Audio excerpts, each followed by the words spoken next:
আজকে আমরা লেট দিয়ে বাক্য গঠন শিখব। লেটের পর অবজেক্টিভ ফর্ম বসে, এরপরে ভার্বের বেস ফর্ম বসাতে হয়। যেমন আমাকে বাঁচতে দাও, লেট মি লিভ। আমাকে ভাবতে দাও, লেট মি থিঙ্ক। আমাকে পড়তে দাও, লেট মি রিড। আমাকে কাজটি করতে দাও, let me do the work. তাকে কাজটি শুরু করতে দাও, let him start the work.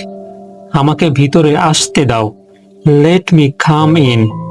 আমাকে সেখানে যেতে দাও, লেট মি গো দেয়ার। তাকে বাজারে যেতে দাও, let her go to market. আমাকে পড়াশোনা করতে দাও, লেট মি স্টাডি। আমাকে পরীক্ষা করতে দাও, লেট মি চেক। আমাকে আবার চেষ্টা করতে দাও, লেট মি ট্রাই অ্যাগেইন। আমাকে একা থাকতে দাও, লেট মি লিভ অ্যালোন।